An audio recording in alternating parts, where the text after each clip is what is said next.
Quisiera invitarles, hermanos, que me acompañen en una oración al Señor.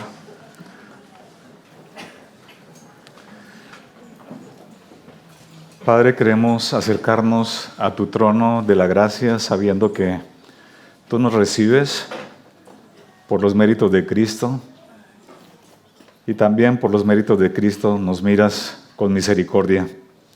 Y basado, Señor, en ese hecho real, queremos suplicarte que tú nos hables hoy, tratando, Señor, con nuestro corazón en aquellas necesidades que tú conoces que tenemos de ti, Padre. Háblanos, Padre, te lo rogamos. Trata con el corazón de cada uno de los que estamos aquí hoy. Hazlo con el poder de tu Espíritu para la alabanza de tu nombre. Te lo rogamos en el precioso nombre de Cristo, nuestro Redentor. Amén. Hay un hombre de nombre Aquila Webb. Es un escocés. Algún día se paró un domingo en una iglesia en Hamilton, al sur de Canadá, y se levantó para dar su testimonio de conversión. El testimonio de conversión, en forma resumida, es el siguiente. Este hombre dijo: soy un sobreviviente del Titanic. Cuando estaba en la deriva, solo agarrado de un mástil, la marea trajo a John Harper cerca de mí. Y ese hombre me preguntó: ¿eres salvo? No lo soy, le respondí. Entonces me dijo: cree en el Señor Jesucristo y serás salvo. Las olas lo llevaron lejos, pero por extraño que parezca, lo trajeron de vuelta un poco más tarde. Volvió a preguntarme: ¿eres salvo ahora? Dije: no puedo decir aún con certeza que lo soy. Y él volvió a decirme: cree en el Señor Jesucristo y serás salvo. Poco después, John Harper se hundió en el agua para nunca más salir. Y allí, solo en la noche, en medio de un inmenso mar, creí en Cristo. Soy el último convertido por la predicación de John Harper. Bueno, John Harper fue un famoso predicador de finales del siglo XIX. Nació en aquel siglo. Se dedicó a predicar el Evangelio. Murió muy joven, a los 39 años, como víctima del naufragio del Titanic. Pero hasta el último momento cumplió su labor de predicar el Evangelio. Si cada uno de nosotros recordamos nuestra propia historia de conversión a Cristo, hallaremos indudablemente cómo la providencia del Señor actuó de alguna manera para llevarnos a sus pies. Quizás una persona desconocida, quizás una situación crítica en la cual nos vimos envueltos en algún momento de nuestra vida, un acontecimiento inesperado, o a lo mejor unos padres fieles al Señor que anunciaron el Evangelio, que te anunciaron el Evangelio. Esas circunstancias y esas personas fueron determinantes para ti. Y para ese día en particular, aquella persona, aquella situación de tu vida, fue una herramienta de Dios para tu salvación, como lo fue John Harper para Aquila Webb. De eso trata el capítulo 4 del libro de Esther. Hay una pregunta allí que marca el centro de este capítulo. ¿Quién sabe si para un tiempo como este has llegado al reino? Le pregunta Mardoqueo a Esther. Fue una contundente declaración de este hombre que cambió la percepción de Esther de la realidad de lo que estaba sucediendo a su alrededor. Hagamos nuestra, queridos hermanos, esa pregunta que Mardoqueo hizo a Esther en el día de hoy. ¿Es este tu momento de actuar? Ese es el título del sermón de hoy. Y en la porción bíblica del capítulo 4 encontramos tres grandes escenas. En la primera se presenta la reacción de Mardoqueo y del pueblo judío al decreto que se había dictado para exterminarlo. Podríamos titular esa sección El duelo y el lamento. Una segunda escena es ese intenso diálogo que se genera entre Mardoqueo y Esther. es la hora de Esther, podríamos titular esa segunda sección. Y la última es la forma en que Esther planifica y lleva a cabo su presentación ante el rey. Y la llamaremos el cetro extendido. Vengan conmigo entonces, hermanos, allí al capítulo 4. Vamos a leer de momento los primeros 3 versículos. Capítulo 4 de Esther. El duelo y el lamento. Dice la palabra: luego que supo Mardoqueo todo lo que se había hecho, rasgó sus vestidos, se vistió de cilicio y de ceniza, y se fue por la ciudad clamando con grande y amargo clamor. Y vino hasta delante de la puerta del rey, pues no era lícito pasar dentro de la puerta del rey con vestido de cilicio. Y en cada provincia y lugar donde el mandamiento del rey y su decreto llegaba, tenían los judíos gran luto, ayuno, lloro y lamentación. Cilicio y ceniza era la cama de muchos. Recordaréis por el último sermón que hubo aquel decreto dictado por el rey Asuero, impulsado o motivado por las palabras de Amán, de aquel hombre que tenía una enemistad profunda hacia los judíos. Era un decreto de exterminio del pueblo judío y era una muy mala noticia para ese pueblo. Estaba previsto un genocidio. Estaba en riesgo la existencia de una nación. Sin duda era una situación de gran desaliento y profunda aflicción para el corazón de aquella nación. Todos hemos recibido alguna vez en la vida una mala noticia, ¿verdad? Sí, quizás la muerte de un familiar, quizás la pérdida del trabajo, quizás la quiebra económica, quizás una llamada del cole diciéndonos que nuestro hijo, nuestro angelito, no se porta tan bien en el cole. Recibimos con mucha frecuencia malas noticias, pero seguramente ninguna de ellas puede compararse con la noticia del decreto de muerte de toda una nación en un solo día y sin ninguna razón. Era una pésima noticia. Los judíos solían expresar su desaliento y su dolor ante las malas noticias. Y en este caso Mardoqueo, de una manera especial, sentía tal dolor. Probablemente Mardoqueo sentía un cierto peso de culpa, porque a causa del hecho de que él no se inclinara delante de Amán fue que se dictó aquel decreto, ¿verdad? Así que Mardoqueo seguramente tenía ese peso sobre sus hombros. En la sociedad de aquella época no se ocultaban las emociones, hermanos. Las personas rasgaban sus vestidos, se ponían una túnica de tejido áspero de pelo de cabra, de Cilicia, una población romana. Por eso se dice que se vistió de cilicio, ¿no? Es básicamente ponerse una túnica de pelo de cabra. Y se echaban ceniza en su cabeza.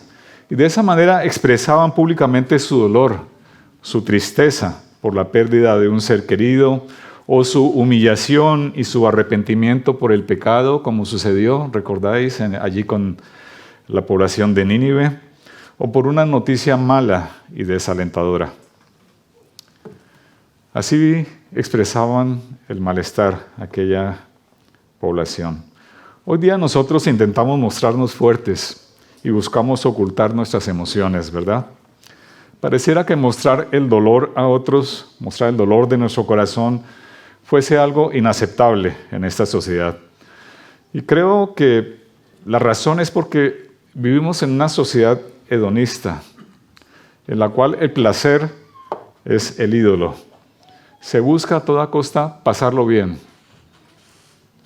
Y el placer se ha convertido en eso, en un ídolo.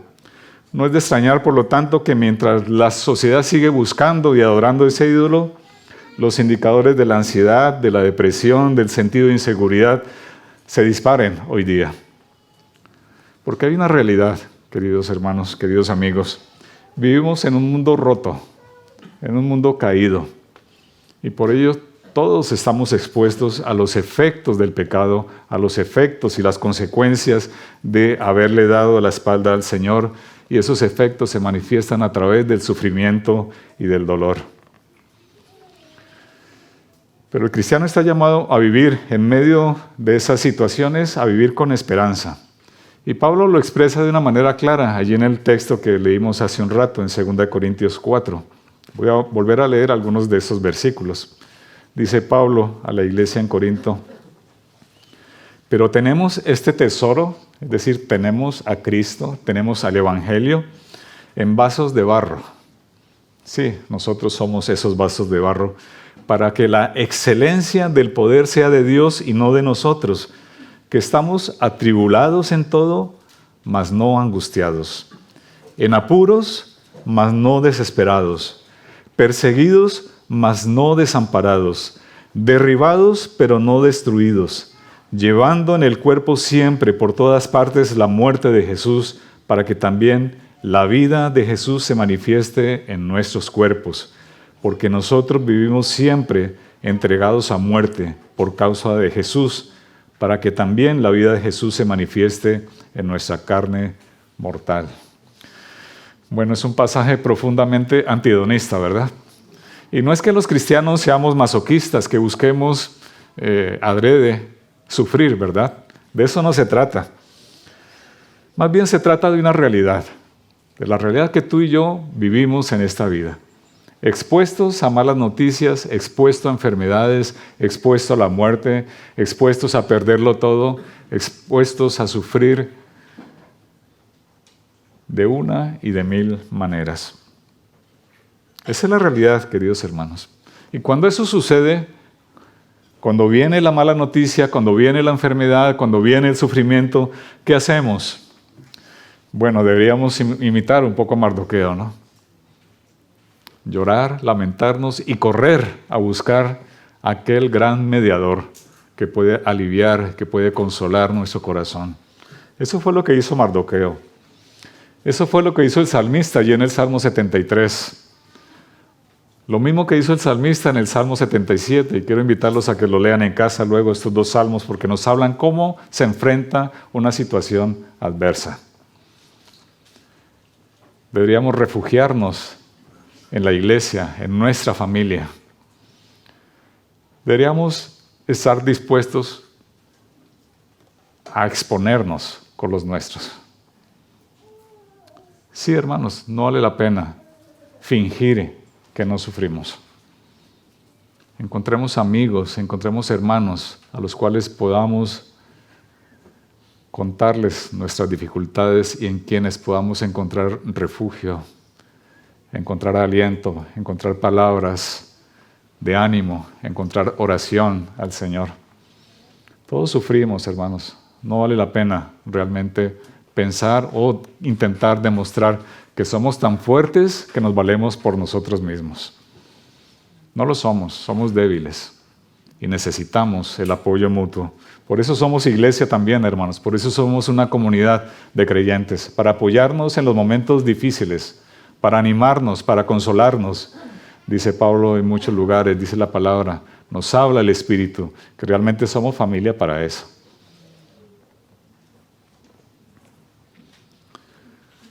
La segunda escena de este capítulo es la hora de Esther. Está entre los versículos 4 y 14. Según el relato bíblico de Esther, ella no se había enterado de la situación y no sabía por qué Mardoqueo estaba tan triste y estaba vestido de cilicio. Y dice el texto bíblico, vamos a leer del versículo 4 en adelante. Y vinieron las doncellas de Esther y sus eunucos y se lo dijeron. Entonces la reina tuvo gran dolor y envió vestidos para hacer vestir a Mardoqueo y hacerle quitar el cilicio. Mas él no los aceptó. Entonces Esther llamó a Atac, uno de los eunucos del rey que él había puesto al servicio de ella, y lo mandó a Mardoqueo con orden de saber qué sucedía y por qué estaba así. Salió pues Atac a ver a Mardoqueo a la plaza de la ciudad que estaba delante de la puerta del rey. Y Mardoqueo le declaró todo lo que había acontecido y le dio noticia de la plata que Amán había dicho que pasaría para los tesoros del rey a cambio de la destrucción de los judíos.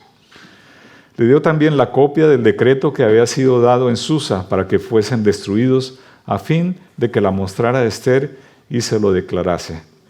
Y le encargara que fuese ante el rey y suplicarle e interceder delante de él por su pueblo.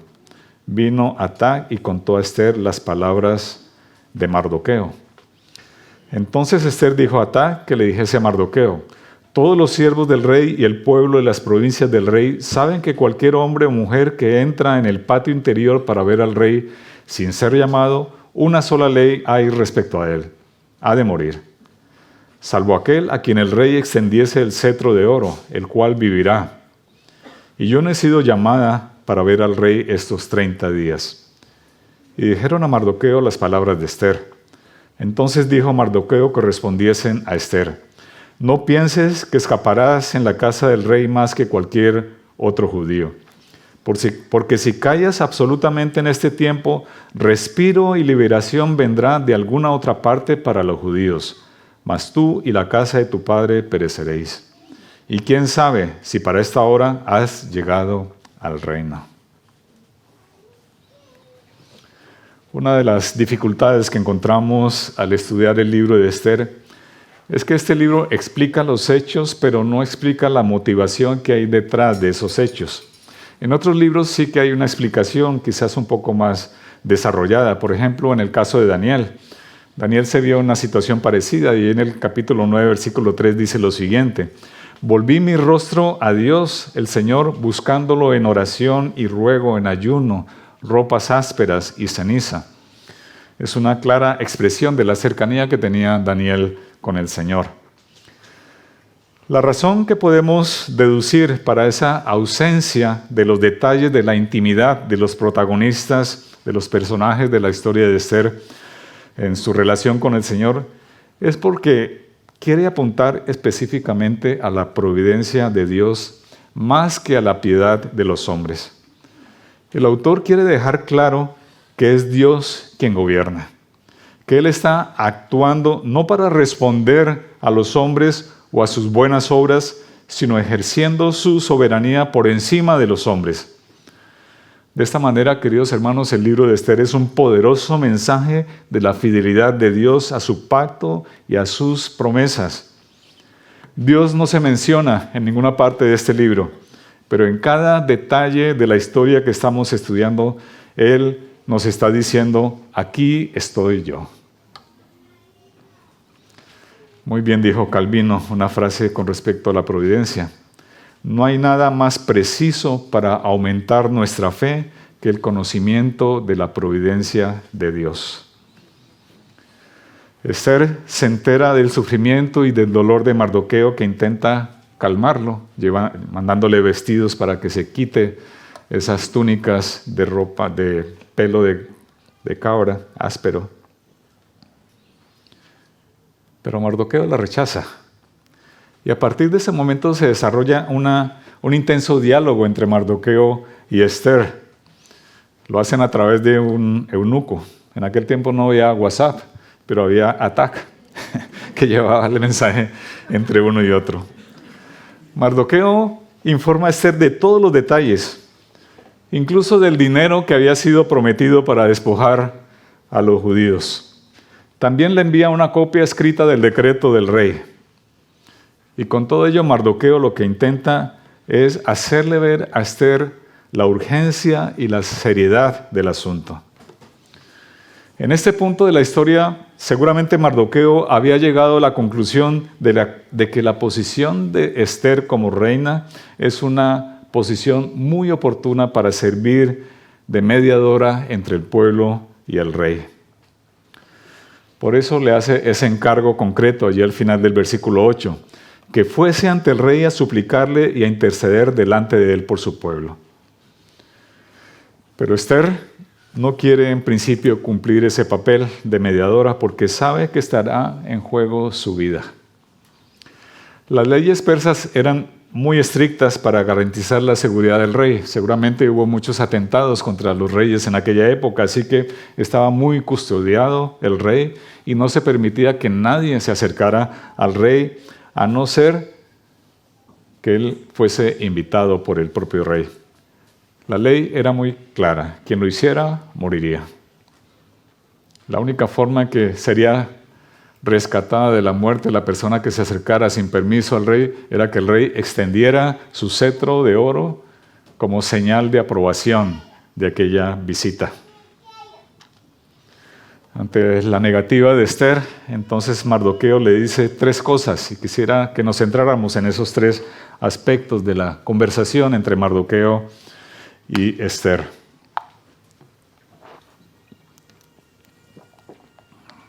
Lo primero que le dice Mardoqueo es: no escaparás. Se lo dice con claridad. Ella era judía y aunque esté en la casa del rey, también iba a morir, porque la sentencia era contra todos los judíos. Así que fue una tremenda confrontación para Esther, ¿verdad? No creas que estando en palacio y siendo la esposa del rey será librada de este decreto que está dictado. La amenaza de muerte también se aplicaba a ella, aun cuando fuese la reina y viviese en palacio. Esto nos recuerda un poco la sentencia de muerte espiritual a todos los hombres, ¿verdad? No hay ninguno que se escape. Por más títulos que tenga, por más dinero que posea, por más encumbrado que esté en la sociedad, también está dictada esa sentencia contra todos los seres humanos, a no ser que el rey extienda su cetro y sea recibido. Esa es la primera cosa que le dice Mardoqueo a Esther. La segunda: respiro y liberación vendrá de alguna otra parte para los judíos. Esta es una confesión de fe de Mardoqueo. El texto realmente no identifica a este hombre como un hombre especialmente piadoso, ¿verdad? No nos habla nunca de la rectitud de Mardoqueo. De hecho, quizás podríamos llegar a la conclusión contraria, ¿no? Cuando le pide a Esther que no cuente que ella es judía, en el primer capítulo. Pero hay algo que sí sabía Mardoqueo. Lo que sabía Mardoqueo como judío es que hay un pacto de Dios con Israel. Una promesa dada por Dios a Abraham, a Moisés, a David. Y en el cumplimiento de tal promesa siempre estaba implicada la fidelidad de Dios en la preservación del pueblo judío. Y para tal fin, Dios podría usar cualquier otro medio porque Él no depende de los hombres. Él ordena todos los acontecimientos para cumplir sus propósitos, queridos hermanos, para ser fiel a su pacto, para ser fiel a sus promesas. Y esto es una gran lección para nosotros también hoy día, hermanos, porque la fidelidad de Dios no depende de nosotros. Él es fiel porque Él es Dios. Y gracias al Señor que sea de esa manera, ¿no? Porque si dependiera de nosotros estaríamos absolutamente perdidos, no tendríamos ninguna esperanza, porque tú y yo sabemos lo infieles que somos al Señor, ¿verdad? Tú y yo sabemos lo mucho que desobedecemos al Señor todos los días, infringimos los mandamientos del Señor. Así que gracias al Señor que dependemos de su fidelidad, dependemos de sus promesas, dependemos de su pacto y solamente de Él. Muy seguramente Mardoqueo conocía perfectamente las promesas del Señor dadas allí, por ejemplo, en Levítico. Solamente voy a leer un texto. Si me quieren acompañar allí sin perder Esther, a Levítico, el capítulo 26.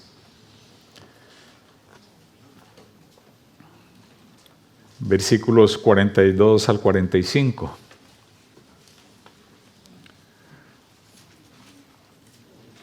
En la época de Mardoqueo ya se tenían estos textos, ¿verdad? Y él conocía esos textos que habían sido transmitidos por la palabra escrita en aquel entonces.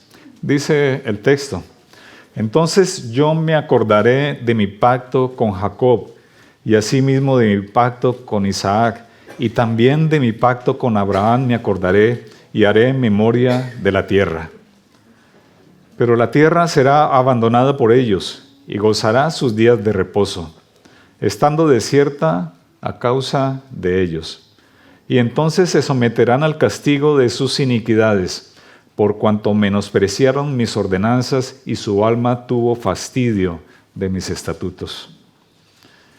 Y aun con todo esto, estando ellos en tierra de sus enemigos, yo no los desecharé, ni los abominaré para consumirlos, invalidando mi pacto con ellos, porque yo, Jehová, soy su Dios. Antes me acordaré de ellos por el pacto antiguo, cuando los saqué de la tierra de Egipto a los ojos de las naciones, para ser su Dios, yo, Jehová. Qué tremenda afirmación, ¿verdad? Qué bueno poder leer estos textos y saber que dependemos de un Dios poderoso para guardar su pacto, que no se olvidará de sus promesas. Así que lo que dice Mardoqueo, de cierta manera, es esa confesión de la fe en el Señor. De alguna parte vendrá la salvación de los judíos, sin lugar a dudas. Y lo tercero que dice Mardoqueo es esa pregunta: ¿y quién sabe si para esta hora has llegado al reino? Mardoqueo y Esther no se imaginaron unos cuantos años atrás las razones de Dios para que ella fuese elegida como reina allí en el imperio persa. Quizás llegaron a pensar que fue por la astucia de Mardoqueo de no revelar el origen de Esther. O a lo mejor Esther pensaría que fue por su belleza que fue elegida como reina, superando la belleza de otras mujeres. Pero hermanos, ahora Mardoqueo en esta situación tenía clara la razón. Había llegado la hora de Esther. La pregunta de Mardoqueo es una pregunta retórica. Él no esperaba una respuesta, más bien estaba manifestando su esperanza de que la razón por la cual Esther era reina era para que en ese momento fuese instrumento de Dios para cumplir su pacto. Un conocido escritor dijo estas palabras: los 2 días más importantes de la vida son el día que naces y el día que descubres por qué. ¿Por qué naciste? Bueno, no estoy completamente de acuerdo con lo que dijo este escritor, pero nos lleva un poco a la reflexión, ¿no? Quizás los 2 días más importantes es el día que naciste y el día que volviste a nacer. Esos son los 2 días más importantes, ¿verdad? Pero la frase de este escritor nos lleva a preguntarnos cuál es el propósito de nuestra vida. ¿Cuál es tu propósito en esta vida? ¿Por qué el Señor te trajo a este mundo en esta época? Y estás viviendo hoy en el siglo XXI, año 2023, mes de abril, domingo, en la YG. ¿Por qué el Señor ha permitido eso en tu vida? Bueno, seguramente los que llevan tiempo con nosotros tendréis una respuesta coherente y diréis: bueno, he nacido y estoy aquí para glorificar a Dios. Buena respuesta, aprobáis el curso. Pero aún siendo la respuesta correcta, siempre nos es necesario concretarla, querido hermano. Siempre nos es necesario ponerle apellido a cada una de las etapas de nuestra vida, en cada una de las circunstancias que pasemos por este mundo. Debemos buscar el apellido a esa misión que tenemos de glorificar a Dios.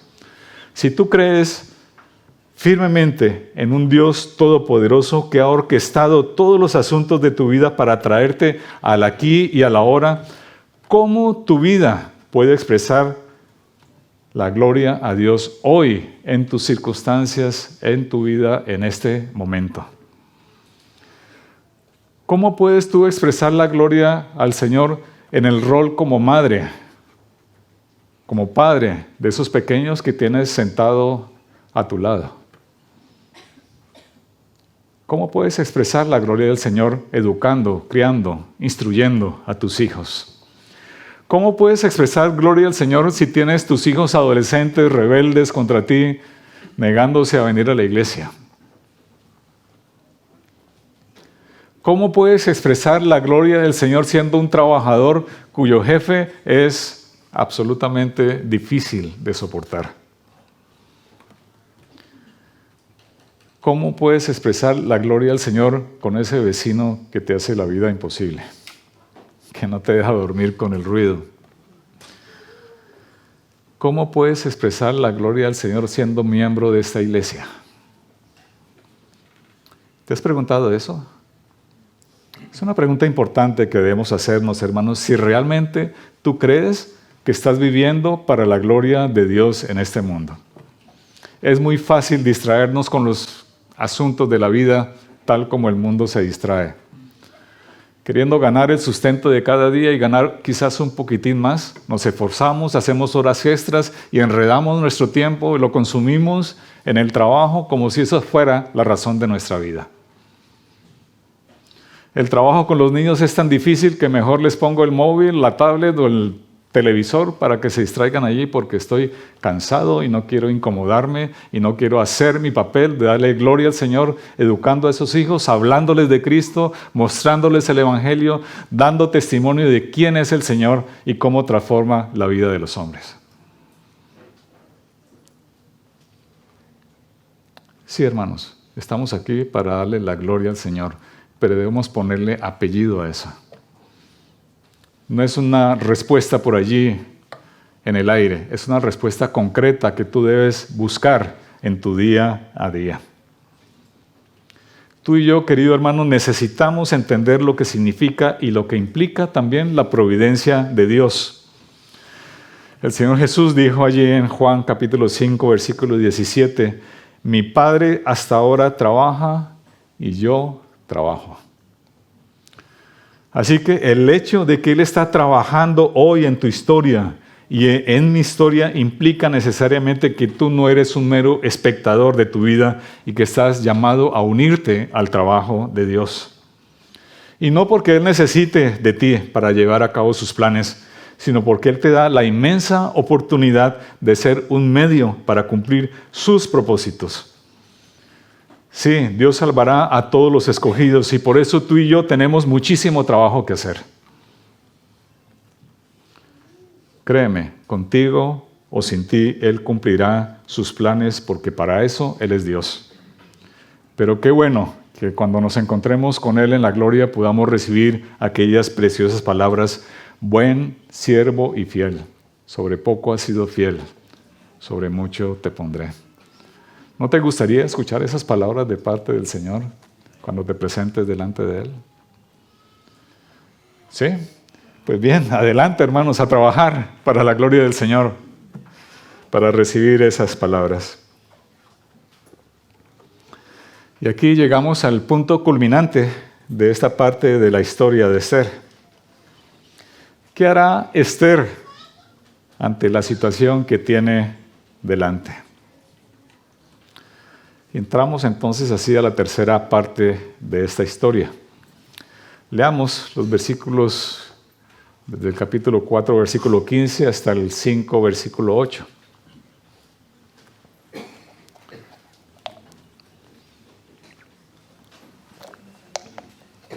Dice la palabra. Y Esther dijo que respondiesen a Mardoqueo. Ve y reúne a todos los judíos que se hallan en Susa y ayunad por mí, y no comáis ni bebáis en 3 días, noche y día. Yo también con mis doncellas ayunaré igualmente, y entonces entraré a ver al rey, aunque no sea conforme a la ley. Y si perezco, que perezca. Entonces Mardoqueo fue e hizo conforme a todo lo que le mandó Esther. Aconteció que al 3er día se vistió Esther su vestido real y entró en el patio interior de la casa del rey, enfrente del aposento del rey. Y estaba el rey sentado en su trono en el aposento real, enfrente de la puerta del aposento. Y cuando vio a la reina Esther que estaba en el patio, ella obtuvo gracia ante sus ojos. Y el rey extendió a Esther el cetro de oro que tenía en la mano. Entonces vino Esther y tocó la punta del cetro. Dijo el rey, ¿qué tienes, reina Esther? ¿Y cuál es tu petición? Hasta la mitad del reino se te dará. Y Esther dijo, si place al rey, venga ahora el rey y Amán al banquete que he preparado para el rey. Respondió el rey, daos prisa, llamad a Amán para hacer lo que Esther ha dicho. Vino pues el rey con Amán al banquete que Esther dispuso. Y dijo el rey a Ester en el banquete mientras bebían vino: ¿Cuál es tu petición y te será otorgada? ¿Cuál es tu demanda? Aunque sea la mitad del reino, te será concedida. Entonces respondió Ester y dijo: Mi petición y mi demanda es esta. Si he hallado gracia ante los ojos del rey, y si place al rey otorgar mi petición y conceder mi demanda, que venga el rey con Amán a otro banquete que les prepararé, y mañana haré conforme a lo que el rey ha mandado. Bueno, seguramente habéis escuchado muchos sermones basados en la historia, en esta historia en particular de Ester, en la cual se enfatiza la valentía de Ester, ¿verdad? Pero permitidme insistir, queridos hermanos, que el enfoque de esta historia no es la valentía de Ester, sino los designios de Dios, quien en su providencia ha movido los hilos de la historia hasta el punto en que Ester está delante de un compromiso ineludible. Necesita actuar. No puede huir. Conocemos otra historia de alguien que huyó de lo mandado por el Señor. Recordáis a Jonás, ¿verdad? El Señor le encomienda una misión y él sale huyendo para el otro lado, lejos de aquella ciudad a la cual el Señor lo mandaba a predicar. Pero Dios cumple lo que ha decidido hacer. Así que Jonás es vuelto a traer de nuevo al mandamiento del Señor, lo que él había mandado, y tiene que predicar en Nínive, quizás de mala manera, un sermón cortito, el sermón más cortico de la historia, ¿verdad? No tan largo como este, pero muchísimo más efectivo, el más efectivo de toda la historia. 120,000 personas se convirtieron al Señor, se arrepintieron ese día, con ese sermón tan cortito. Ester entendió lo que Mardoqueo le había dicho, que su hora había llegado. Y Ester actuó. Y lo hizo también siguiendo una estrategia de 3 pasos. El primer paso lo encontramos allí en el versículo 15. Ester ayuna junto con todo su pueblo por 3 días y 3 noches. Es decir, Ester se prepara espiritualmente, porque el ayuno era para los judíos y sigue siendo para nosotros hoy como cristianos una forma de humillación del cuerpo para buscar en momentos de especial necesidad al Señor. Es una disciplina espiritual que nos ayuda a fortalecer nuestra intimidad de manera especial con el Señor. No es un sacrificio que hagamos para ganar el favor del Señor. No es una puerta a una transacción con el Señor, que si yo ayuno, entonces el Señor me tiene que dar obligatoriamente lo que le estoy pidiendo. No se trata de eso. Es más bien un reconocimiento de la importancia que tiene Dios para nosotros y de nuestra profunda necesidad que tenemos de Él. Y sí, quizás deberíamos ayunar más, ¿verdad, hermanos? Quizás deberíamos orar más al Señor. Quizás deberíamos ver menos series de Netflix, dedicar más tiempo a orar y buscar del Señor. Quizás deberíamos robar un poco de tiempo al ocio y dedicarlo a buscar a nuestro Salvador. Porque estamos viviendo tiempos difíciles. Estamos viviendo en una sociedad increíblemente apartada del Señor. Tenemos familiares incrédulos y sabemos cuál es el futuro que les espera. ¿No creen, hermanos, que es momento de ayunar? ¿No creen que es momento de buscar al Señor? ¿No creen que es momento de humillarnos delante de Él? Clamar por los nuestros. Que el Señor los quiera traer a sus pies. La segunda cosa que hace Ester, la segunda etapa, es que se viste de manera apropiada para la ocasión. Es decir, ella se prepara también físicamente. Ella conoce al rey y sabe cómo podría agradarle, y entonces se prepara y pone de su parte para ser recibida por el rey. Estuvo 3 días de ayuno, así que seguramente estaba pálida, seguramente sin fuerzas, ¿verdad? Pero no se presenta delante del rey con pijama, ¿verdad? No se presenta desaliñada. Se arregla, se pone el vestido real y va donde el rey. Quiere ser recibida por el rey. Esto nos recuerda de alguna manera lo que el Señor dijo allí en Mateo. Yo os envío como ovejas en medio de lobos. Sed pues prudentes como serpientes y sencillos como palomas. Esta palabra que ha sido traducida como prudentes también significa ser precavido, ser sagaz, en el buen sentido de la palabra. Y Esther estaba siendo sagaz, ¿verdad? Estaba vistiéndose adecuadamente para presentarse ante el rey. No fue de cualquier manera. Y de esa forma entonces, preparada espiritualmente, preparada físicamente, se presenta ante el rey. Y aquí es el punto culminante, ¿verdad? ¿Qué va a pasar con Esther? ¿Qué sucedió? Bueno, lo narra allí en los versículos 2 y 3. Era el momento crítico. Ella se preparó, pero evidentemente fue Dios quien le dio gracia para ser recibida por el rey. El Señor le otorga la gracia a Esther. Y el rey la recibe con beneplácito. Extiende su cetro de oro y pregunta: ¿qué tienes, reina Esther, y cuál es tu petición?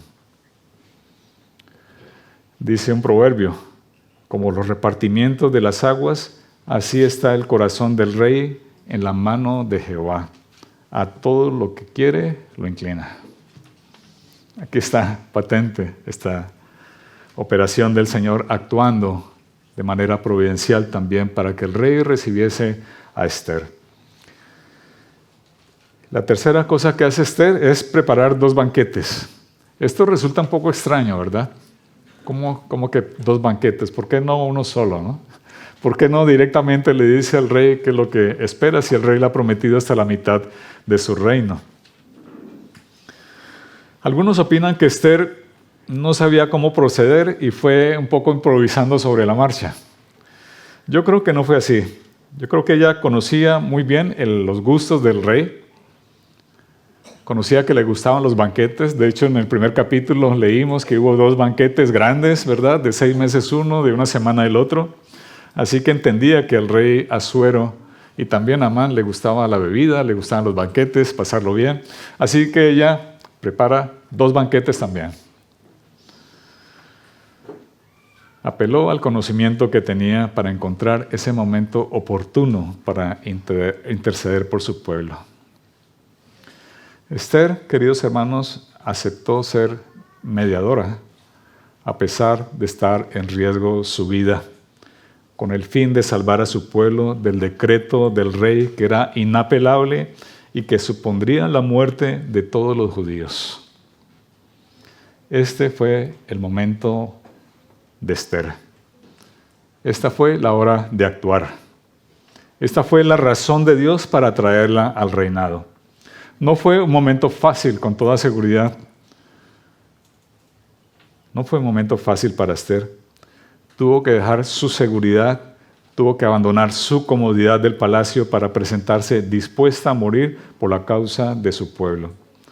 Seguramente su alma estuvo turbada por la misión que tenía delante, pero debía hacerlo y lo hizo, porque para eso estaba allí y para eso había llegado a esa hora. Pero hay otro momento mucho más grandioso, mucho más trascendental que tiene que ver contigo y conmigo, no con la historia de Esther, porque tiene implicaciones eternas para ti y para mí. Es el momento de Cristo. El Señor Jesús, allí en Juan 12, dice estas palabras: ahora está turbada mi alma. ¿Y qué diré? Padre, sálvame de esta hora. Mas para esto he llegado a esta hora. Padre, glorifica tu nombre. Así es, hermanos. Esta historia comienza con un decreto de muerte firmado por el rey que era inapelable, pero esa historia apunta a la gran historia de redención. Porque, como dije hace un momento, también hay un decreto firmado por el Rey con mayúscula, por el Rey de Reyes, que afecta a todo hombre y toda mujer. Es el decreto de la muerte eterna a causa del pecado. Mardoqueo, cuando supo de aquel decreto, lloró, rasgó sus vestidos, se vistió de cilicio, entendió que hacía falta alguien que sirviera de mediador para salvarlo a él y a su pueblo. y supo que Esther era esa persona y que había llegado su hora. Y en nuestra historia hoy, Jesús es nuestro gran mediador, quien se ofreció a entregar su vida para salvar a un pueblo y redimirlo de la ira del Rey de Reyes. A diferencia de Esther, Cristo tuvo que morir en una cruz, para que aquel decreto de muerte fuese aplicado a Él y no a quienes nos acercamos a Él humillados y con fe, a quienes lo tenemos como Señor de nuestra vida. El Padre extendió su cetro y así el sacrificio de Cristo fue aceptado, de tal manera que ahora por medio de Él podemos entrar a la presencia del Padre y escuchar esas palabras preciosas de Él. ¿Qué tienes, hijo? ¿Y cuál es tu petición? ¿No les parece maravilloso, hermanos?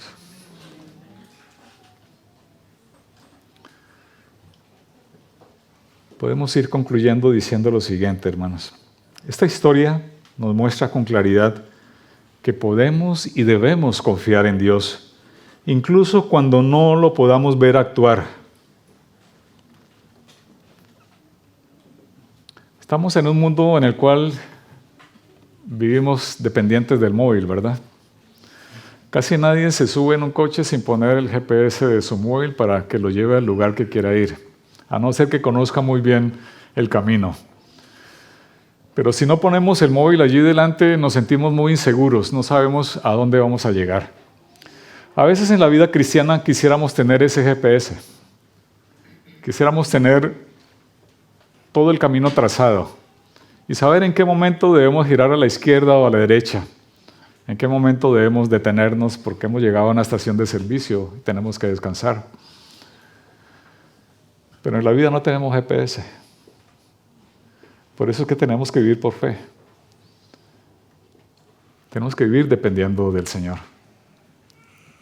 Dependiendo de Él, porque Él sí sabe la ruta que debemos seguir. Y si confiamos en Él, vamos a llegar al lugar a donde Él nos ha prometido llevar.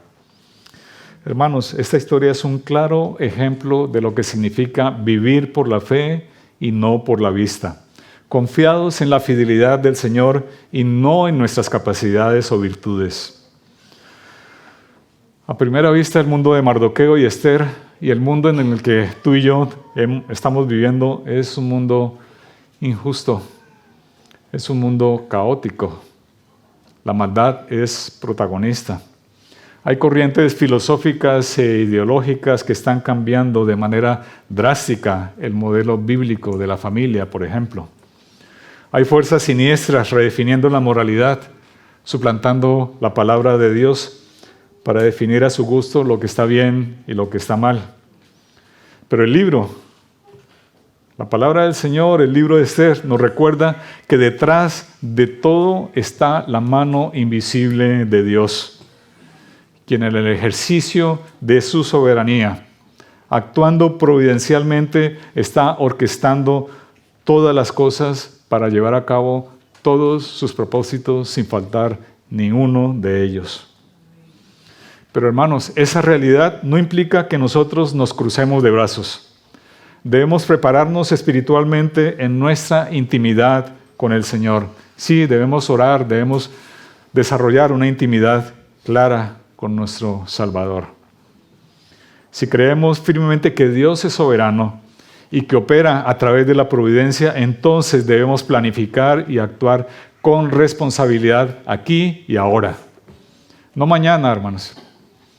Mañana no sabes qué pasará. Hoy tienes a tus hijos a tu lado, mañana no sabes. Hoy tú puedes influir sobre ellos, ¿verdad? Todavía te prestan atención, todavía te creen. El día de mañana, quizás, ya ni te miran. Hoy es el día, queridos hermanos. Hoy, cuando tus padres están vivos, puedes hablarles de Cristo hoy. Mañana no se sabe. Hoy, deja de aplazar lo que tienes que hacer. Deja de enredarte en el mundo. No te ocupes en las cosas que no tienen mayor importancia. Ocúpate en lo eterno, en lo que tiene valor real en tu vida, en el aquí y en el ahora. Dios nos ha dado posiciones. Sí, puede ser una posición muy humilde. Te ha dado bienes, quizás bienes escasos. Te ha dado talentos, quizás no tan sobresalientes, pero todo ello, hermanos, nos permite servir a la causa del Evangelio. Pensemos, hermanos, que hoy es nuestro día, que ha llegado nuestra hora de actuar.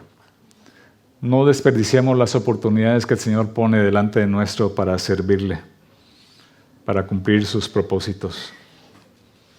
Sí, yo sé, hermanos, que cumplir los propósitos de Dios implicará poner en riesgo nuestra integridad, nuestra reputación, nuestra posición social, nuestras amistades.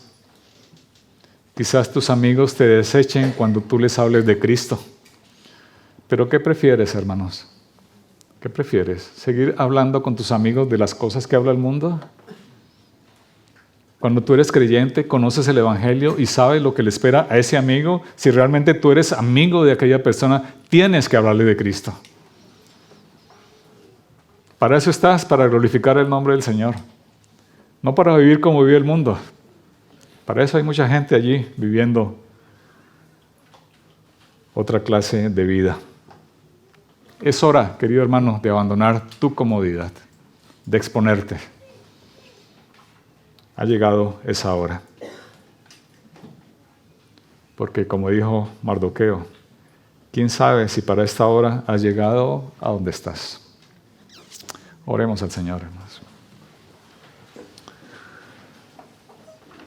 Padre nuestro, queremos darte gracias por tu palabra. Te damos gracias, Señor, porque toda ella nos habla de ti, nos habla de tu plan de redención, nos habla de nuestro Salvador, el Señor Jesucristo.